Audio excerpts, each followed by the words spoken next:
Good trailer. It's a very good trailer. So please welcome Shailene Woodley, Theo James and Neil Berger. In a minute. Here they come.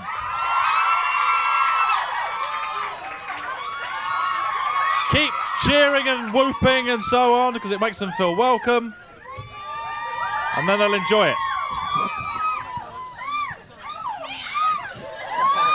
Yeah, I mean, some of you genuinely sound like you're in pain. How are you all? Good. Yeah. How are you? Hey guys. I'm great. Look at this. This is nice, isn't it? Thanks for coming out. It is unsafely packed in here, I would say. As I mentioned briefly in the intro, the Divergent world created by Veronica Roth has this huge pre-existing fan base. The books were bestsellers. Did that influence you or make you think differently about getting involved with this project? Start with you, I guess, Neil. Well, it's actually, the main thing is that it's really hard to get a movie into the scene these days, to find your audience, and so to have a built-in audience of all these people that are so enthusiastic about the book is, it's an incredible advantage. So, it's a little daunting. You want to be faithful to the book. And have people like it, but then it's also great that there's this built-in audience. Would you guys agree?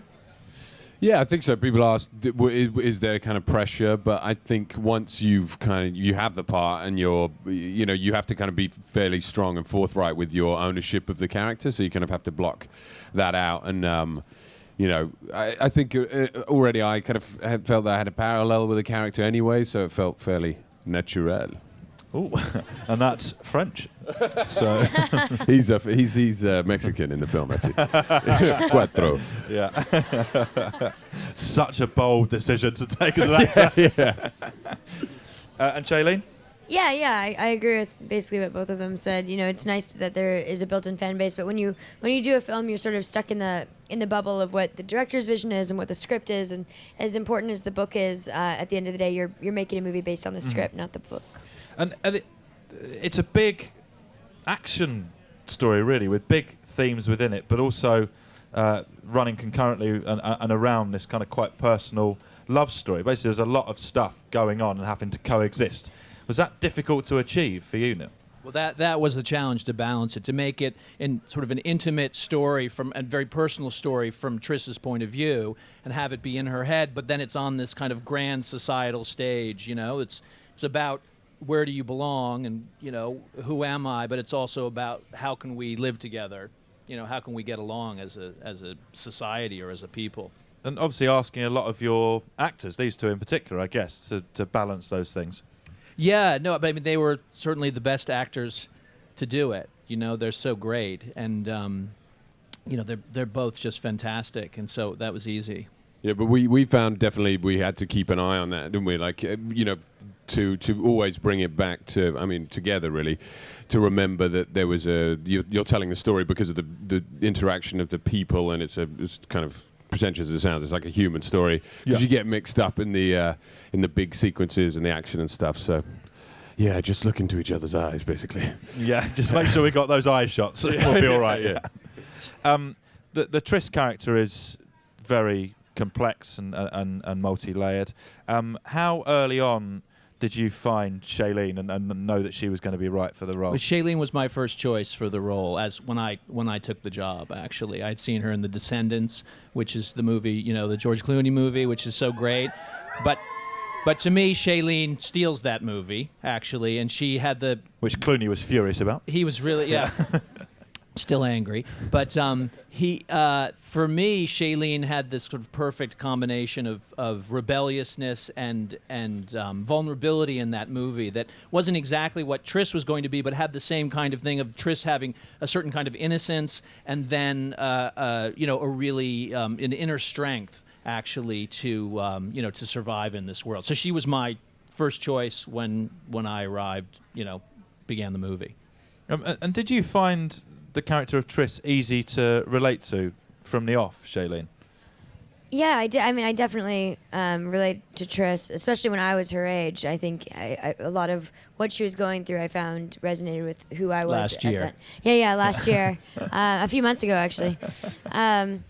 But when you do go through so many changes when you're about 17, 18 years old, and for Tris to be in such a heightened reality and yet still at the core, I loved that at the core she was a very normal girl trying to figure out who she was while also having to sort of rise to the occasion and save the community around her, or take that upon herself to join hands with everyone and lead the way.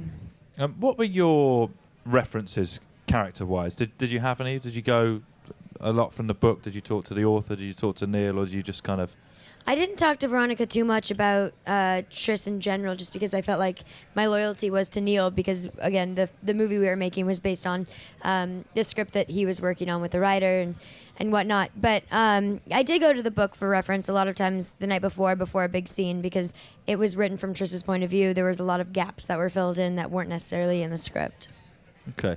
I'd like to have a quick look at a clip now from the film, and this is essentially a sort of wooing masterclass, in my opinion, from Theo's character 4. So we're going to have a look at that now.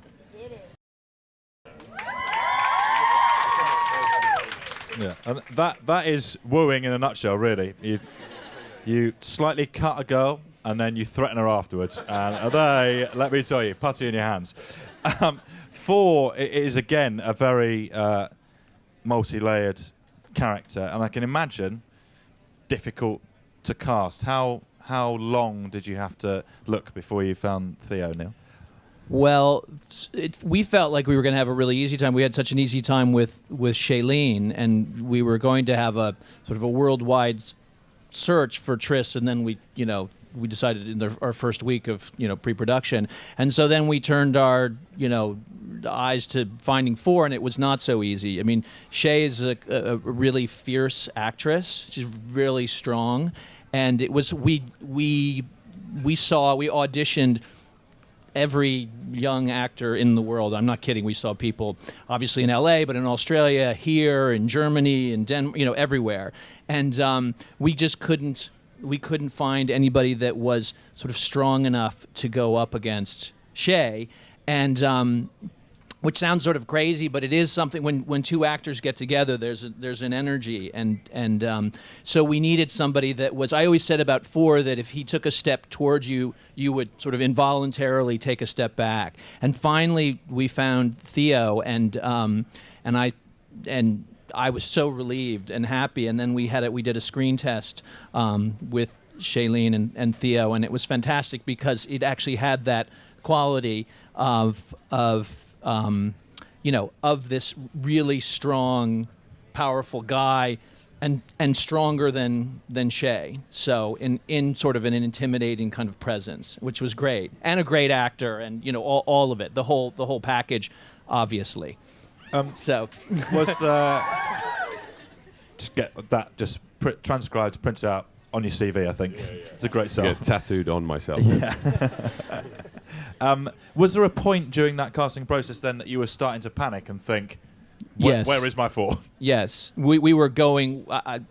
We were moving into production. We had sets being built and things like that, and so it was a huge relief, and actually more than it was a thrill actually to see them together, and it was great. So if you were building sets, I assume you were getting calls from producers and sort of money men going, and have you cast 4 now? And you going, yeah, nearly. Yeah, we got it under control. Yeah, yeah. Don't you worry about that. You've said in interviews before, Theo, that there's a bit of kind of Paul Newman about 4. In what ways do you think?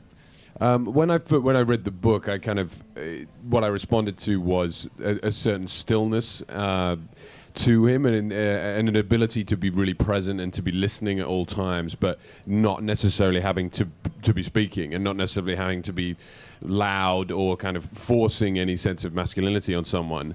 And there's a sense of, in his character, there's a sense of kind of mystery and danger, but then there's always something behind his eyes. There's always a kind of an empathy or something. And I thought that, and Paul Newman for me was a good reference, because he is that kind of, he was that kind of actor. There's always something going on, and you're never sure exactly what side of the line he lies on, but there's a warmth there as well.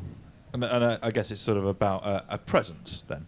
Yeah, exactly. And I wanted the idea of a man who you feel his presence in the room, but he doesn't have to speak.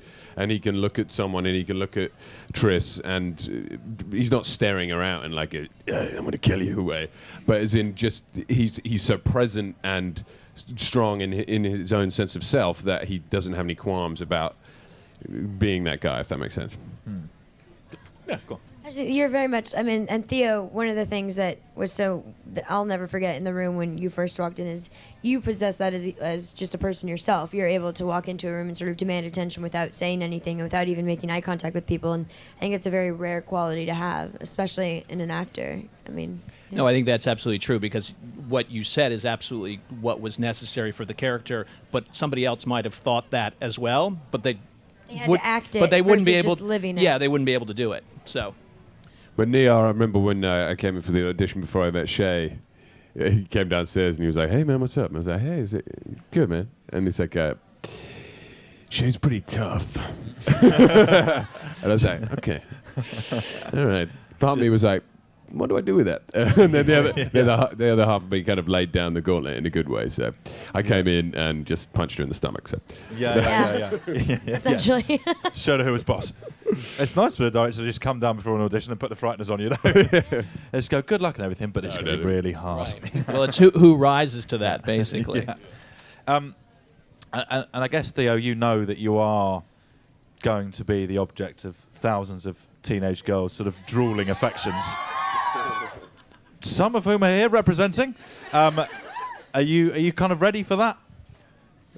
I was born ready. Which actually, when you analyse that as a statement, is really creepy. yeah, exactly. Not sure Just what that came out like a means, little really. Don Juan. yeah, exactly. Don Juan.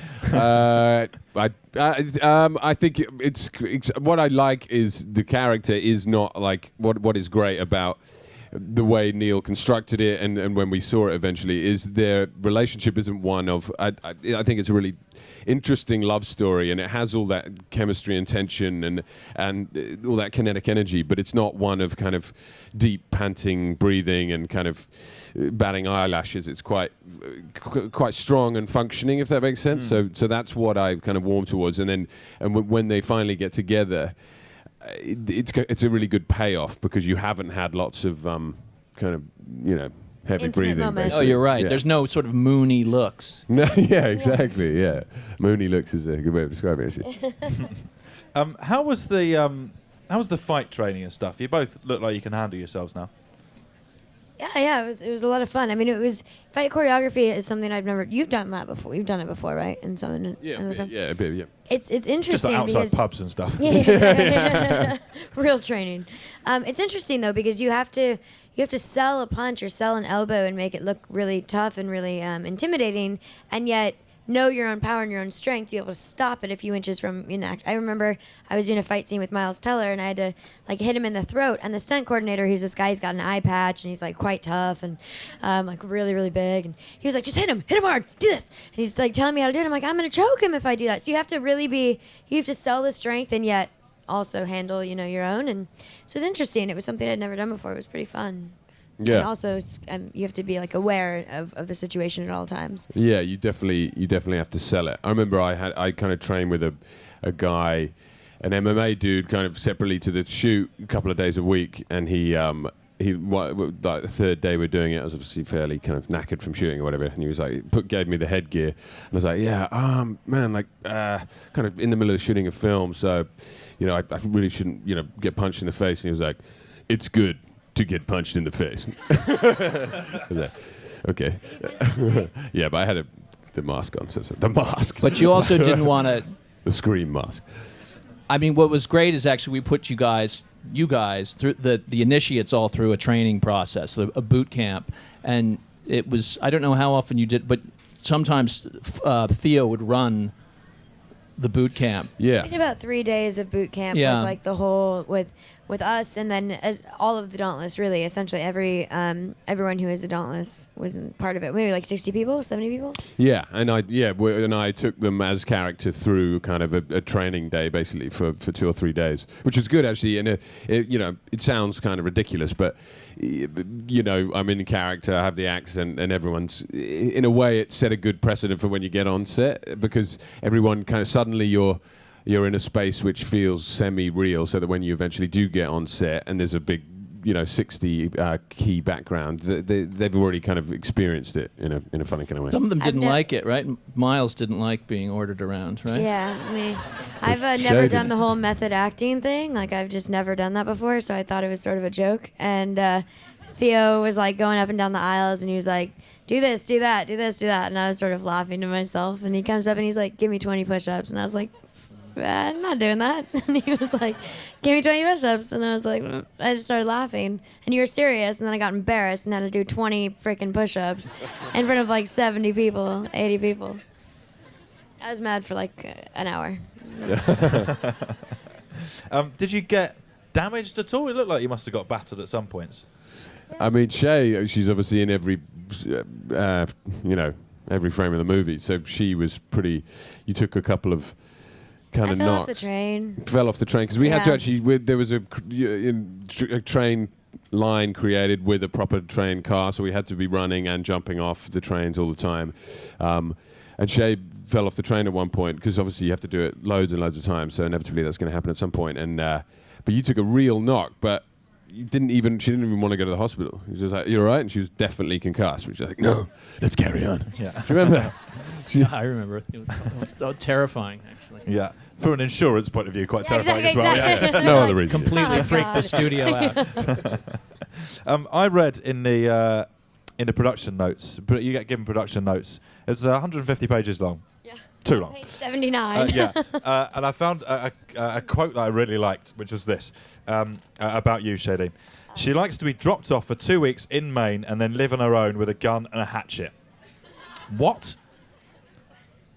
Not a hatchet. It would probably is be that more your like real a life? machete. Yeah, sometimes. I mean, I'm not dropped off like a helicopter, like ding. But I do have friends sort of scattered out in random remote parts of America who live off the grid, so it's fun to sort of crash with them for a little while, and remove myself from technology and whatnot. That's when I knew I wanted her in the movie. Yeah. That I knew that she could do the right? acting, but then I knew that, finding that out, I knew that she could do the, the fierce warrior stuff. So, Kate Winslet does a fantastic evil turn. Let's have a look at a clip now of her in Evil Action. Yeah, good stuff. What was it like working with Kate? Amazing. Yeah, really, really, really good. She's very fun and nice and sweet, but as well as being a kind of consummate actress and someone that we revere as a kind of what she's done. But what we were saying before is that with Janine, which was really interesting, especially when we saw it, was because she's a great actress, but she actually has an inherent warmth and kind of inability to kind of feel empathy towards her. Her character portrayal of Janine isn't just simply the kind of bad guy. She's also someone that you understand what she's motivated by. Mm-hmm. So I thought that was kind of Curious interesting. sort of about where that comes from and what her motivations are. she has sort of a maternal quality in the beginning of the movie. She's almost like a second mother to you in a strange way. We I were always sort of thought she playing had with that idea. a crush on Tris, but I don't know. Maybe in it a was maternal way. thing. Does it mean? Let's move on from maternal crushes, I think. Now, to a question I imagine you get asked about 20 times a day. Which faction? Yeah. Just give your answer and we'll just move on. My standard answer is Gryffindor, but Yeah. I'd probably be like a mix of Dauntless and Erudite, I think. Yeah. Abnegation. Okay. People are. Yeah. Oh, I know. Real Thank you pity. for your Yeah. sympathy. I know. I gave and gave and gave, and nobody said thank you. Shailene? I'd probably be a mix between Dauntless and Amity. Okay. I think that, The mixture is a bit of a cop-out because they're not really providing that as a Mostly as an option, are they? we would be choose all be Dauntless if I had to factionless. choose Dauntless. Factionless would be a nightmare. Yeah. No, it'd be great. You wouldn't What? have anyone telling you what to do. None of the factionless people in the film look happy. No. Have you read the second book? No. All right. Okay, fine. There we go. Fine.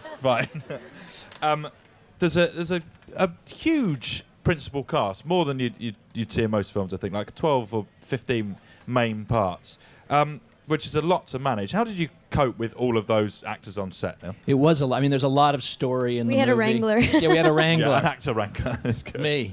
So, but yeah, there's a lot of characters in the movie and a lot of actors to go with them, and it was fantastic. But it was a challenge to get all of their storylines in, and you know, there's Kate Winslet and there's Ashley Judd and Tony Goldwyn, but then as you say, there's this group of there's a dozen people who are under the age of 25 or something like that, which was great fun. They're all great actors, they're all good people, and they're all fearless and willing to do what they needed to do, and slightly not completely focused all the time. I don't know. Christian Madsen, Miles Teller.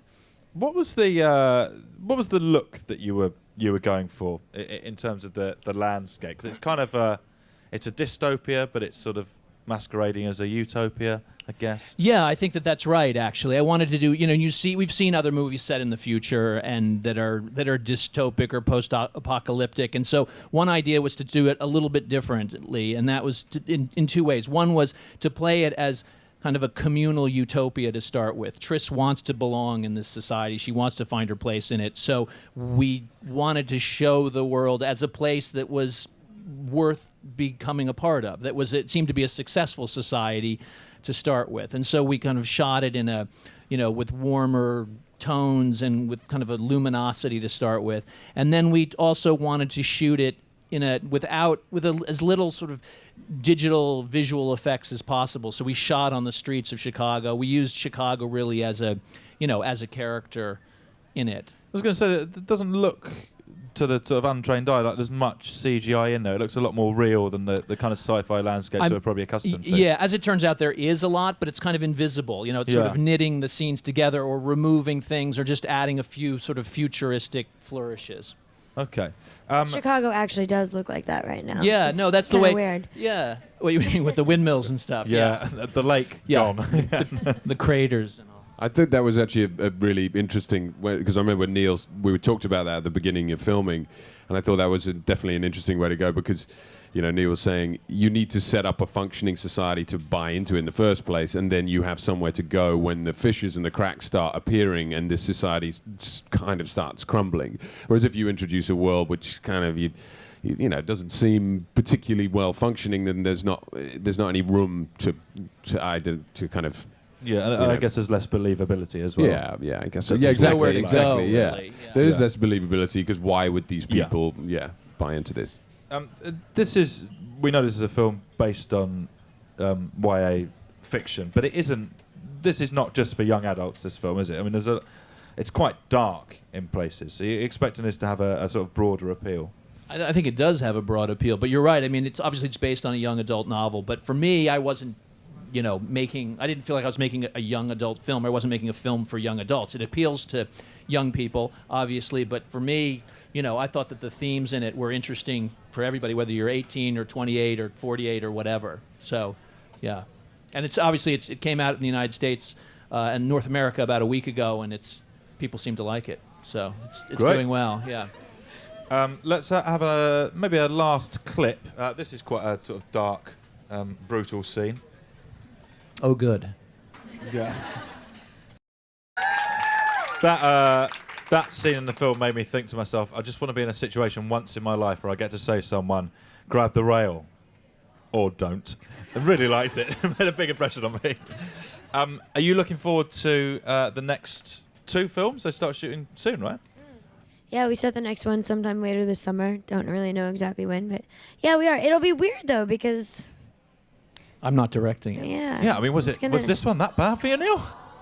No, but it was There's not time. We finished editing I looked at the final print of the movie on March 2nd or something like wow. that, which was whatever 4 weeks ago. So there was just for a while I thought I was going to be able to do it, but then I was going to edit it and prep the next movie, but then we shot some additional scenes to kind of explain the world better and some other things, and once we started doing that, it was too crazy, and then so it was going to be impossible. So somebody else doing it, yeah. You're gonna miss this guy though, right? Oh yeah, it'll be so weird because I mean Neil A is the one who cast us, and so from the very beginning it's been his vision and sort of this world that he's created, and so I honestly it doesn't feel real. I keep wanting to be like, oh yeah, see you. Oh. Like it feels it's so sad. It's weird. It'll be weird. Yeah, and we've kind of gone on the whole journey together, so it does feel kind of strange and surreal. But I mean, you'll be able to. I'm an executive producer on it, so You'll come and visit, won't Are you you? really? I'll come and visit. Yeah. Oh my god, that's fantastic. So you can whisper in my ear, and I'll I'll relay it. We'll have two directors directing. Do it a little bit differently. Yeah, just keep going up to them and going, would you have done that? No. Just some miscellaneous stuff, just to clear things up for me. Some things I thought when I watched the film. The capture the flag scene just looked like it was amazing fun, was it? So much fun. Just like a big sort of paintball game. Oh yeah. Yeah, that was fun. It was a really hot night, wasn't it? No, it was a freezing night. Where were you? Oh yeah, good point. It was freezing. Yeah. But it was Drinking early too April in much, obviously. Chicago is like 35 degrees yeah, Fahrenheit. I thought it was boiling. Fahrenheit. So I was I don't know. Fahrenheit. having some kind of. Am I No, hot? but Am I that's- cold? I'm That scene something. was actually really. It was fun because it was completely lit by flares, right? Yeah. So there weren't any lights other than flares. There were a right? few other lights, but that was the So the it essential actually light. felt sort of like there was something intense going on versus us just being like, oh, green screen explosion, oh, green screen explosion. Did you keep your costumes because they're snazzy as hell? Yeah, you wear yours to bed every night. I wear mine down the street. That's why you think it's hot the whole time. Yeah, just constantly in that jacket, riding futuristic motorcycles. Not that I do that in the film. No, I didn't keep it. No, you? Nah. Unlucky. You- Well, you get to wear them again. They're just waiting for them to get back exactly, in them. Exactly. Take them when the other films are done. And last thing, Dauntless always jump off the train, jump onto the train, jump off the train. Why not wait until the stop closest to where they're going and then get off? Because they don't have to. Yeah, no, good Yeah. answer. Yeah, fine. Yeah. I'll just see if I was Dauntless, which I clearly wouldn't be. I'd just wait for the stop. Just tap my Oyster card and off I go. Okay, I think we have got time for some questions from. Oh, no one wants to ask a question. Okay, we'll just end it. So I think the first time I saw go up was here. Mike's will come over. Hi, I saw the film last night and I thought it was absolutely incredible, so well done. Thank you. And, oh shit, my question's gone. Oh no.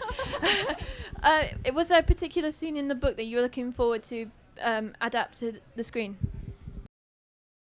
I like the end sequence where it's essentially a kind of it's the big climax of the film, but the bit between where Four and Triss are fighting and then she kind of wakes him up because it's a great kind of action sequence, but then at the heart of it is something between them, some kind of emotionality. So I was kind of looking forward to that, and Four gets to unleash on some hell. I was looking forward to the zipline scene actually, because in the first script it wasn't in there, and then you added it back in, and so I was really excited to film it. What I didn't realize is that we wouldn't actually be doing the zipline, so it was like You did a little bit. We did a little bit, yeah. Yeah, we strung a But did we actually use that? We that did. footage? Yeah. So for the end of it, So we did a little bit in the streets of Yeah. Chicago, but the majority of it was in a sling in a stage with Right. green screen and this ginormous fan, Yeah. like the size of that window, blowing at me, with Neil and a megaphone over the fan going, now react to your left, now squint, now be scared. It's hard to do. But it turned out really well. It's Yeah, Theo's So favorite it is scene. my favorite scene, genuinely my favorite scene. I love that because the song as well. I've said this like 60 times, but anyway, yes, I like it. Okay. Yes. With glasses. Hi. I got to see the movie last night, yesterday. Thank you for the movie. It's amazing. But I have a question for Shay. I was wondering, but there's very emotional scenes. I was wondering how you managed to act that scenes. I mean, I think a lot of us almost or cried in that scene. So I was wondering, I don't know. Yeah. Why did you cry when you were acting? Or how do you? You know, the nice thing about this movie is that so much of it is about action that when you do have those really emotional scenes, like the scene with Trish's mom and the scene at the end with Four and the scene in the beginning with her family, to be able to sort of tap into those deep emotional places sort of felt like a nice relief from doing fight scenes all day or whatnot. And I got really lucky. I mean, the scene with Ashley and I really connected on a personal level. And so it was sort of simple in a way for me to imagine that actually happening to her was quite heart-wrenching and heartbreaking, and holding sort of this limp woman in my arms was really tragic. And so yeah, I guess with crying in really emotional scenes, you just have to put yourself in those shoes and just fully imagine, not pretend like it's happening to you, but if that scenario were happening in that moment, how would you react, kind of thing. So the lady over here is going crazy. So why I'm giving her a mic, I don't know. Well, my question is for Theo. And I am here representing all the fans from Brazil. And we They want don't to know that, but yeah. Okay. we want to know where your voice come from. Your voice. My voice. I'm joking. Oh, No, I'm okay. joking. I was going like, No, how I'm do I joking. answer that one? I'm joking. No, we just want to know which one was the most difficult part for you both to do, like the one that you were very afraid of. I'm not necessarily afraid of it, but we definitely spent time on the scene where Trish and Four, get together and they kiss, because it only happens once in the movie, and we wanted to honor it and make it good and make it, have it kind of live and work, but also Neil as well, us three really, we didn't want it to become cheesy or perfunctory there for just the sake of being there. We wanted it to have a real journey in itself in the scene. So we kind of worked on it together, didn't we? We did. We did, yeah. I mean, part of it is that, Theo has to take his shirt off in that scene, and in so many young adult franchises especially, there's so many moments like that, right? And we wanted it to feel real, we wanted it to feel genuine, without it sort of being exploitative and and whatnot. And there were a few kind of functional things that were slightly difficult with it, because it's like they're connecting for the first time. There's quite a lot of He's sexual like, yeah, chemistry. my dad abused me, and then and then you have to show your tattoos, which are on your back. So it's like, you're here, and then you're, oh shit, I need to.